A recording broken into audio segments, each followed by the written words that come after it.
Learn before 30। Number 1, सबसे पहले देखो कि तुम्हारे माँ बाप किस अवस्था में है, उनकी शारीरिक अवस्था कैसी है, उनकी रिस्पेक्ट करो। नंबर 2, अपने शरीर को फिट रखने की कोशिश करें और खुद को लगातार इम्प्रूव करने की कोशिश करें। लर्न फाइनेंशियल थिंग जैसे saving, investing and budget.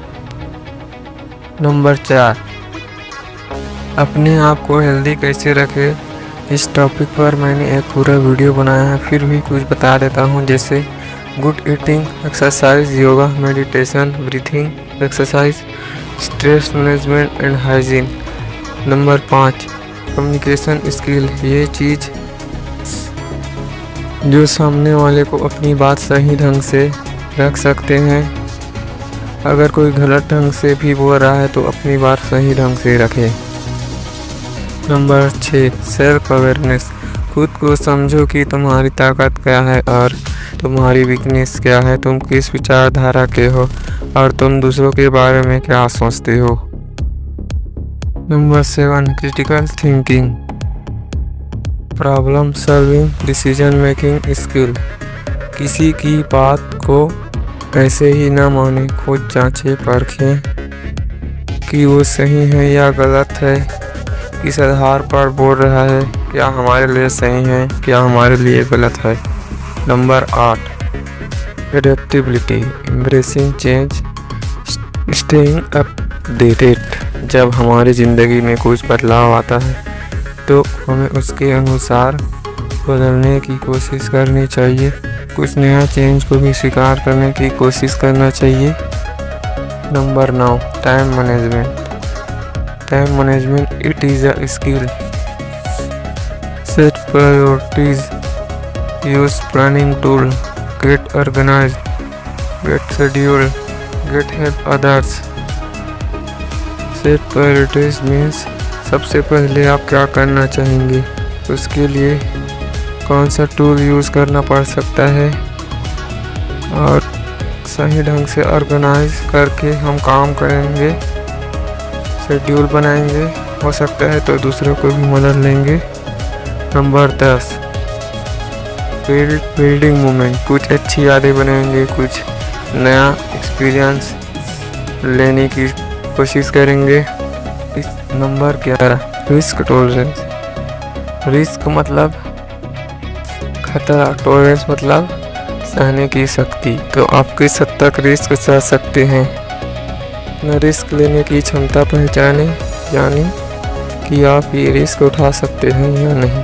Number 12, doing right thing, जो ज़रूरी है वो काम करें, छोटे मोटे चीज़ों को छोड़ना पड़ता है, कुछ बदलाव करना पड़ता है, ये ज़रूरी है वो ज़रूरी है, फिर भी हमें सबसे पहले जो ज़रूरी है उसी को करना पड़ता है। Number 13, think about your family, ये जानने की कोशिश करें कि आपकी फैमिली में किसी को किसी चीज़ की कमी तो नहीं है, उनकी प्रॉब्लम क्या है या उनके साथ कहीं घूमने जा सकते हैं। Number 14, too many friends are not important, सही आचरण करने वाले दोस्तों को पहचानें, उनके साथ टाइम बिताने की कोशिश करें और बाकी लोग ज़िंदगी में आते जाते रहते हैं, फिर भी उनकी रिस्पेक्ट करें। नंबर 15, रिस्पेक्ट अदर्स, आप नहीं जानते किसी की प्रॉब्लम क्या है या वो कुछ अपनी ज़िंदगी में बदलना चाहते हैं या नहीं।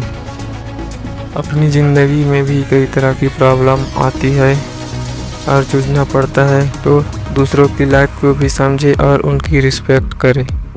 नंबर 16, बिग ड्रीम, सपने बड़े देखने ही चाहिए, चाहे वो पूरे हो या ना हो। Number 17, mental health, mental health is important, ज़िंदगी में कई सारी डिसीजन लेने पड़ते हैं, इससे कुछ डिसीजन गलत हो जाते हैं जिससे हमारे मेंटल हेल्थ बिगड़ जाता है, उसे संभालने पर हमें ध्यान देना चाहिए। नंबर 18, गुड हैबिट, अच्छी आदत अपनाएं और उन्हें बनाए रखने की कोशिश करें और बुरी आदतों को छोड़ना भी आना चाहिए। Number 19, nobody care. आपके जीत या हार से किसी को कोई फर्क नहीं पड़ता। आप अपने लिए खुद जिम्मेदार हैं। नंबर 20, लर्निंग माइंडसेट रखें। आप सब चीज़ नहीं जान सकते हैं, कोई भी नहीं जान सकता है। हमें बहुत सी चीज़ बहुत टाइम के मेहनत करने के बाद मिलती है, फिर भी हम कुछ चीज़ समझ भी नहीं सकते। Number 21, control anger. कई बार हम किसी पर गुस्सा किसी पर निकाल देते हैं और कई बार गुस्से की वजह से कोई प्रॉब्लम भी खड़ी हो सकती है। Number 22, enjoy little thing. आपके पास जो कुछ भी चीज़ पहले से है उसकी कद्र करें, उसे एंजॉय करें। आपके पास जो है हो सकता है किसी के लिए वो बहुत बड़ी चीज़ हो। Number 23, do action not wish. अपने सपनों को ऐसे ही ना छोड़ें, उनके लिए चाहे छोटे छोटे ही स्टेप लेते रहें, उसे अपना की तरह विश बनाकर ना छोड़ें। Number 24, accepting feedback. जब कोई आपकी सराहना या आलोचना करता है तो उसे शांत दिमाग से सुने। वो आपके बारे में ज़्यादा नहीं जानता, वो सिर्फ आपको ऑब्जर्व करके कुछ बता रहा है। नंबर 25, दूसरों से क्षमा मांगना। अपोलाइजिंग सिंसियरली। कोई गलती हो जाने पर माफ़ी मांगना भी आना चाहिए। उसे सही ढंग से एक्सप्लेन करके बताएं कि आपकी क्या मजबूरी थी या हो सकता है गलती से हो गया हो। तो ये हो गया मेरा पॉइंट। अब कुछ एक्स्ट्रा पॉइंट और है। Number 26, saying no. किसी को सही तरह से ना बोलना भी आना चाहिए, क्योंकि आपके लिए अपना काम सबसे पहले होना चाहिए, फिर दूसरों का। Number 27, communication through your body. आपको हर चीज़ बोलने की ज़रूरत नहीं है, आपका बॉडी लैंग्वेज भी कुछ बताना चाहिए कि आप कैसे हैं, क्या कहना चाह रहे हैं, या आप चुप रहकर भी कुछ चीज़ों को बता सकते हैं, हाँ है कि ना है। Number 28, maintaining your cloth. अपने कपड़ों को किस तरह धोते हैं, किस तरह वॉश करते हैं, किस तरह ऑर्गेनाइज रखते हैं, ये भी आपको आना चाहिए। Number 29, speaking a second language. आपको एक अपनी मातृभाषा के अलावा एक सेकंड लैंग्वेज भी आनी चाहिए, जैसे कि इंग्लिश, या हो सकता है आपके आसपास और कोई ज़रूरी भाषा हो जिसको आप सेकंड लैंग्वेज की तरह उपयोग कर सकते हैं। सेकंड लैंग्वेज आपके दिमाग को एक नया ऊर्जा देता है, एक नया सोचने का क्षमता देता है। Number 30, enjoy alone time. आपको अकेले रहने आना भी चाहिए, क्योंकि कुछ समय अकेले रहने से भी मन शांत होता है। और आप कहीं जा रहे हैं तो आपके साथ कोई नहीं रहने वाला, आपको अपने साथ खुद एंजॉय करना पड़ेगा। Number 31, negotiation.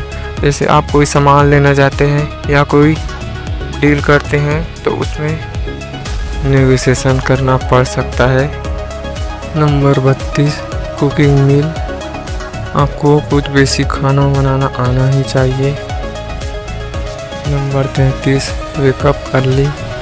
हो सके जितना जल्दी उठने की कोशिश करें और पूरी नींद 8 घंटे की लेने की कोशिश करें। Number 34, be in present time. अपने वर्तमान में रहने की कोशिश करें, ज़्यादा पास्ट में रहने की कोशिश ना करें और ज़्यादा भविष्य को लेकर एक्साइटेड होने की भी इतनी ज़्यादा ज़रूरत नहीं है। अभी वर्तमान में ज़्यादा फोकस करें। Number 35, never compare your life with others life. आपकी लाइफ अलग है और उसकी लाइफ अलग है, दो लाइफ अलग डिफरेंट है। आप चाह कर भी कंपेयर नहीं कर सकते। कंपेयर करना सही बात नहीं है। अपने आप को इम्प्रूव करें। Number 36, it's okay to make mistake and failure. हम जिंदगी में गलती करते करते ही सीखते हैं और फेल होना कोई बड़ी बात नहीं है। हम फेल होकर भी कुछ नया ट्राई कर सकते हैं। Number 27, express your emotion. अपने इमोशन को भी सही तरह से बताना आना चाहिए कि अभी आपका मूड ख़राब है, कृपया आप शांति से बात करें, या आप बहुत ज़्यादा खुश हैं तो उसको भी ज़्यादा एक्साइटेड होकर कुछ गलत या सही हो सकता है बोल दें, तो अपने इमोशन पर भी कंट्रोल रखें। Number 38, maintain your home. आपका घर एक बहुत बड़ा एसेट है, तो उसे मेंटेन रखने की कोशिश करें। होम ही है जिसके लिए हम, और परिवार ही है जिसके लिए हम कुछ भी कर सकते हैं। धन्यवाद। Subscribe my channel, like, share and comment. Thanks for watching, please support. धन्यवाद।